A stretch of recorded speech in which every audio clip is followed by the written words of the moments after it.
What's the truth about the coronavirus testing? Check this out. Leave your comments, ding the bell, share it with your friends, and please subscribe to our channel. I am broadcasting from home today out of just an absolute abundance of caution because we don't have any testing kits. And I think we all need to take this seriously. In a way, I'm trying to provide an example. Nate and Sean and we're trying to figure out how, if it's even possible for all of us to work from home, to remotely run our show. But this is the starting point. And, just in case, I've been on a bunch of airplanes in the last couple of weeks. That's, a risk, I suppose, all of us, we just all need to be taking this very, very thoughtfully and carefully. Tom Hanks and his wife were in Australia, and he said, we felt a little tired, like we had colds and some body aches. Rita, his wife, had some chills that came and went, slight fevers. So being in Australia, of course, you can walk into any clinic anywhere and get an instant virus test. And so they walked in and they got a virus test and it came back positive for both of them. Now, of course, in the United States, you can't do that. You've got to be really, really sick, which means that you've already gone through a week and a half of shedding viruses all over around everybody you know.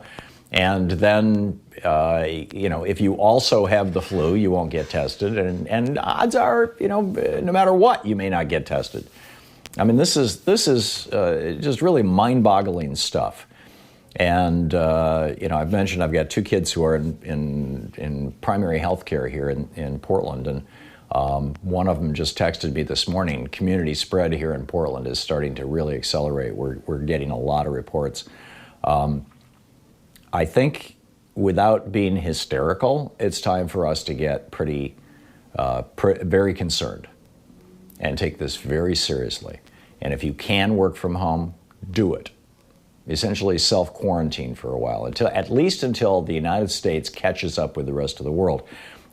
This, in terms of testing, I mean, this is the thing. Why can't we get tested? Last night on Rachel Maddow's show on MSNBC, she had on Ron Klein. Ron Klein is the guy who President Obama had put in charge of Ebola. He was Obama's Ebola czar. And when she said to him, why is it that, in South Korea, they got to drive up? I mean, you want to get tested? It's like, it's like driving through the bank, right? Or driving through the local coffee place. You just drive up, they stick a swab in your mouth, stick it in a tube, put your name on it, and you drive off. And the person taking the test is not exposed to you, and you're not exposed to other people who might be positive. And as a consequence of doing this now, South Korea has tested, a couple 100,000 people, or over 100,000 people. I think maybe it's over 200. I'll find the numbers here as we go through the information. As a consequence of doing this, South Korea has actually seen the numbers of infections start to level off.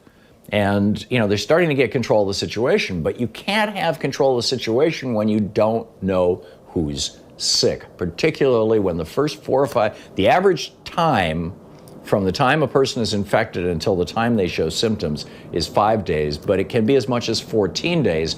And during much or most of that period of time, you're actually shedding viruses and spreading them around. Thinking of my flights on the airplanes. Yesterday, there was an article in one of the science journals about how they have now figured out the surfaces that are the most hostile and the least hostile to these viruses.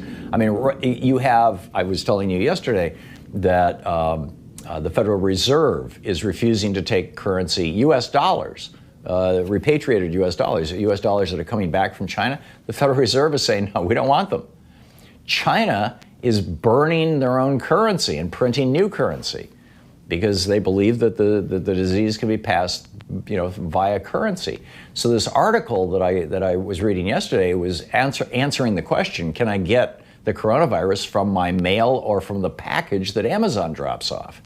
And it turns out that on cardboard shipping containers and things like that, the virus can last up to a day.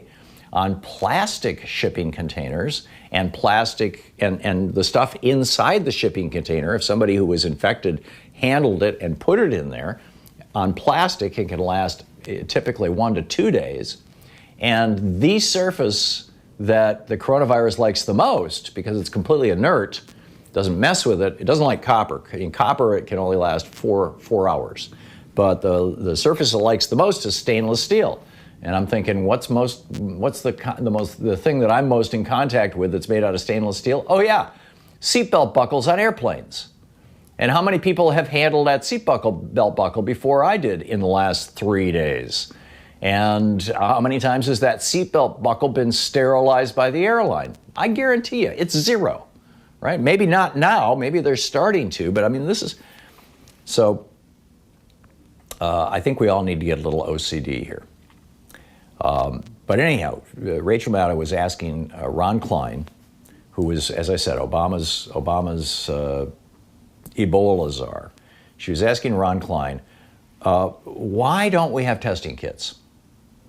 Why is it that we can't identify these people who might be working in the Amazon storage place, or might be delivering your food from Grubhub or whatever, or might be the person sitting next to you at work who's just feeling a little under the weather like Tom Hanks was, or has just had a little fever a couple days ago and some chills and it went away like Tom Hanks' wife did?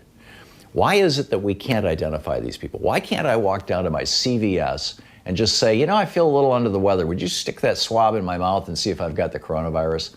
And they could do it, and they could say, nope, you don't have it, or yes, you do, you need to go home and lock the doors. You know what I mean. Don't infect other people. Why? Well, Ron Klein, Obama's czar, for the Ebola crisis, said that the word that he used was that Trump, quote, privatized the testing here in the United States. That was the word or the phrase that Ron Klein used. In fact, we had recorded the show last night. I went back and played it a second time to make sure I got it right. He said that the tests that Trump had privatized, these two, were from two companies, Quest Labs and LabCorp here in the United States, big testing companies, very profitable testing companies, probably testing companies that kick a lot of money into the pockets of politicians, maybe even Republican politicians, who knows.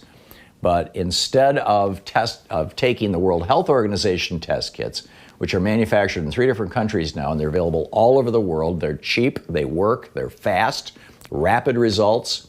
You don't need reagents and all kinds of wacky stuff, and we'll get to that in just a minute. Instead of taking those World Health Organization tests, because that's government stuff, right? Trump decided to privatize it. And so for 3 months now, we've known that this virus was coming. We've known that it's here, actually, for 2.5 months. And we can't test anybody. We've tested fewer than 5,000 people nationwide.